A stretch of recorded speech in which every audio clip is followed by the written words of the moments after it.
Welcome back to another No Script Saturday. And today, while I was thinking, okay, I got to do a YouTube video, I realized nobody talks about a phenomena that all women go through in their careers. Let's get started on that. So, if you've worked in tech for a few years, you would have probably noticed something. Like when you start out as freshers, everyone on the entry level is almost equal.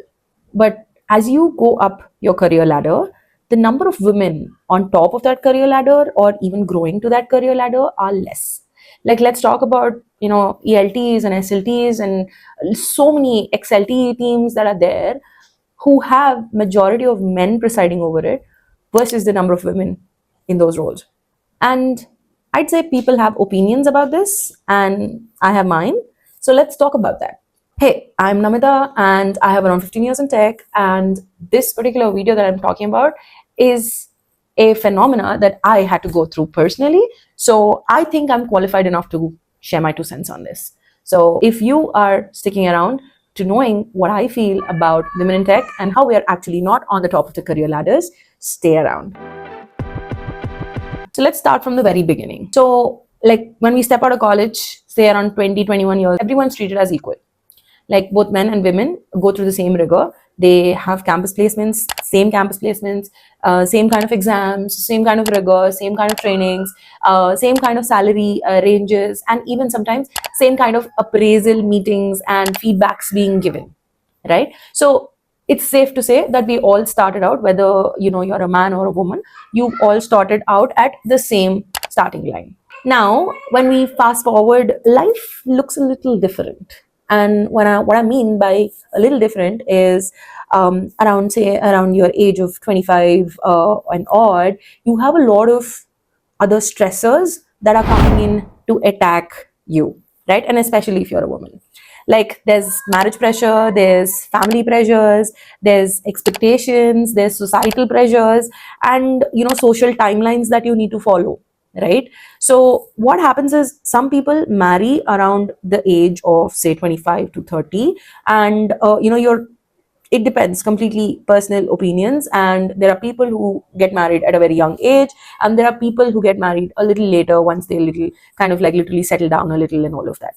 But broadly, between this age range of 25 to 30 is when women and men, some few men, are navigating this new relationship called as marriage.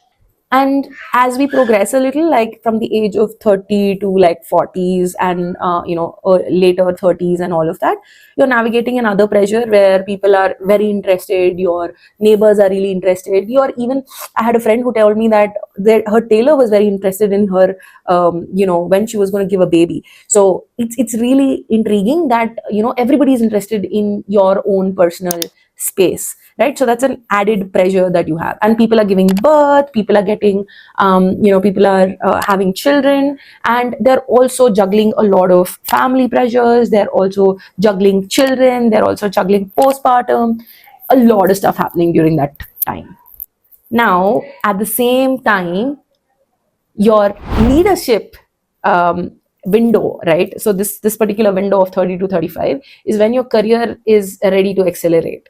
Okay, and this is when you are considered no more a junior and somebody they look up to, somebody like a subject matter expert, and your leadership roles start to make sense to you as the next best step, right? And here is when you are expected to take ownership, to be more visible, and also maybe travel in a few cases. Now this is where the entire foundation of being a woman is having tectonic plate collisions. All right, family and personal life, and then careers, right? So there's a lot of collision that's happening, and this kind of collision is not healthy, and so you need to make a choice because you are only human. So let me explain in the form of a funnel, right? Like I usually explain this to a lot of my junior colleagues and people who talk to me in the form of a funnel. So when you see a funnel like this, while you're at the age of 21, both men and women are starting at the top of the funnel equally. And when you are trying to navigate through number of years, at the age say around 30 to 35 or 35 to like 40, the funnel kind of narrows down, right? Like when it's narrowing down, you see fewer women going down that tunnel. And that's not because they're less capable, but because there's life that is demanding more from them at the same exact time. Like, let's be really honest here. Everybody has 24 hours in a day, right? But when it comes to being a woman, there is a default load that gets added. And there's mental load, there's planning load, there's kitchen load, there's guilt, there's sleepless nights. There's a lot of things that play in from a woman's point of view, right? And while you're navigating all those changes and navigating all those elements, leadership expectations don't take a backseat, like they don't pause. You are expected to perform the same way that you were performing earlier on without actually thinking about all of the extra stresses you might be having. Promotions don't wait because you're tired. Opportunities or projects don't stop because you are getting overwhelmed. Like, what you have to do is you kind of cut back, right? Because that's not going to stop. Somebody has to cut back. And when you see all of this happen, women kind of stop raising their hand for any kind of extra work. They avoid roles that need more visibility or that might require a little bit of a travel. And you become okay, like with stability and all of that. You think it's mentally okay to be stable in one particular role for a couple of years. And slowly, that gap kind of starts forming. Like 3 or 4 years later, when things look a little slower and you are able to go and look around, you see that your peers are already like zooming past you, and they might be senior managers or directors or whatever it is, and that gap kind of feels a little heavy, and you might feel a little frustrated that what was I doing with my life. And I know this because I was in the same funnel too. Like, I was in that funnel. And while I did not quit the career movement that I had, like the career IT industry or whatever it is, I was part of that funnel, and I could literally see myself slowing down. And there was a time in life where I had to leave my daughter. She was just 9 months old, and I was flying to another country because of her work. And there I remember sitting and just feeling so guilty that I left her at home. I mean, I left her at home with my husband and my in-laws, and they love her to bits, and they gave me the space to kind of go and grow. But it becomes a little, mom guilt that kind of eats at the back of your head. So I made the decision, but it was not easy. And I used to feel that weight on myself throughout that trip. So at one point, I made a decision. I thought about it. I was like, okay, great. I was getting emotionally stretched, so I had to have a talk with myself. So I had a very, very, honest conversation with myself where I was asking, okay, if I step back now, if I let this guilt get the best of me, what is it going to have, or how is it going to treat me in the future? Right? And would I be okay to leave everything right now and rebuild at a later point of time? Or would I be okay to be financially dependent on somebody else, like my husband or my in-laws or my parents for that matter? Would I be okay with that? And while, again, my friends go past me and they're at a stage where I cannot reach them, will I be able to catch up with them a little later? Will I be able to do that? And for me, when I was asking these questions to myself, the answer that came out was no, a resounding no. So I realized very clearly that this was not for me. And my children, and I love them to bits, God knows I love them to bits, but they should not be the reason that their mother feels that she's left behind.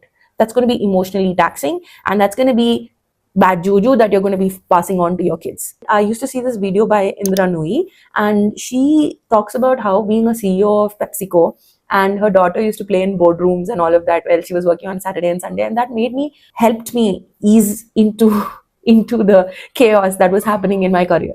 And trust me, I was not at 100% when I was doing this, and I was not perfect, but I stayed in the race. I did not quit.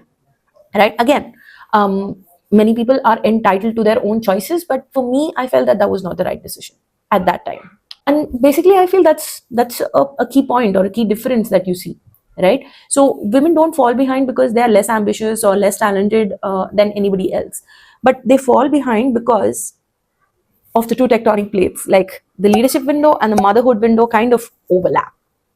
And it's kind of like structurally impossible to choose one over the other without feeling bad about it. So either if you go that way or this way, you're going to end up feeling bad about both ways.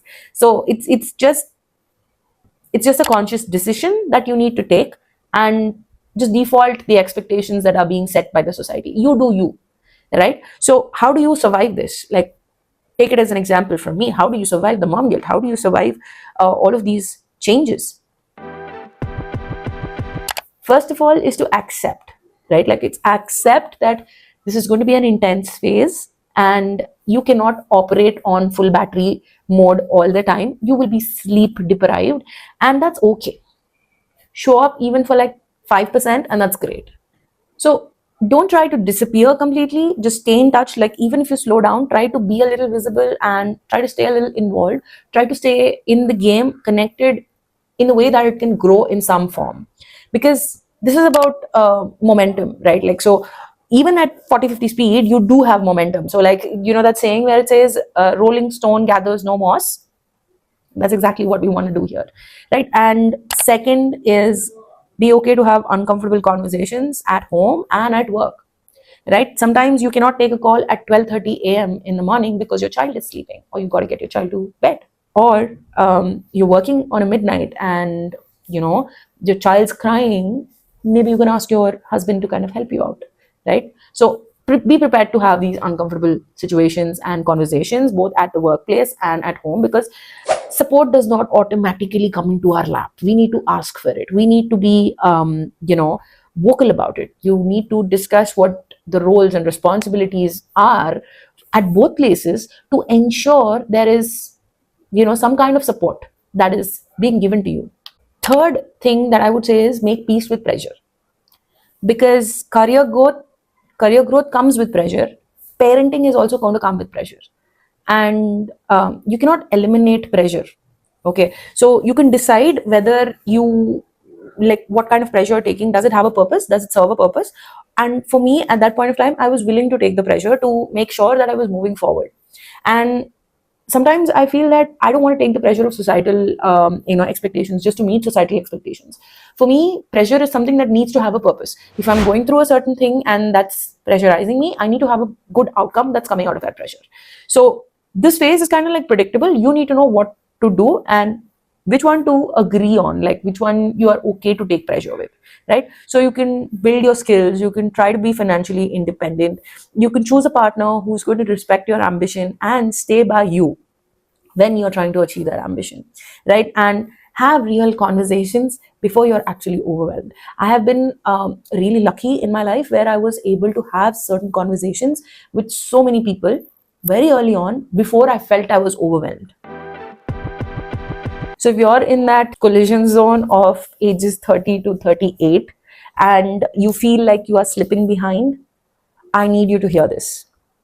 You are not less capable, you are overloaded, and there is a difference. There is a difference in the way that you can slow down. Your phase, this particular phase, you don't need to go with all engines going on a high speed. Okay, you need to slow down. And when you slow down, it does not actually remove you from the entire race. Rather, it's just gonna help you move ahead at a pace that is more sustainable. Now, if this resonated with you, even like 1%, please tell me in the comments what you think and which phase you are in right now. Are you starting your career, or are you navigating marriage, or you're in the middle of motherhood and leadership pressure? Like, which stage are you in? I would love to know. Let's talk about it openly in the comment section. And if conversations like these kind of help you, at least 1% of women move forward in their careers, please consider subscribing to this channel and share it with your friends. I talk about career growth, visibility, and sometimes career transitions without the actual sugarcoating, right? Like, we need that authentic connection. I don't want to be one of those scripted people, and I want to be somebody who's trying to talk from a place where I've been, just trying to connect with people who were or are in the same phase, and if I can help you out. So if you need somebody in tech that needs to hear this, feel free to share this video to them, and I'll see you in the next one.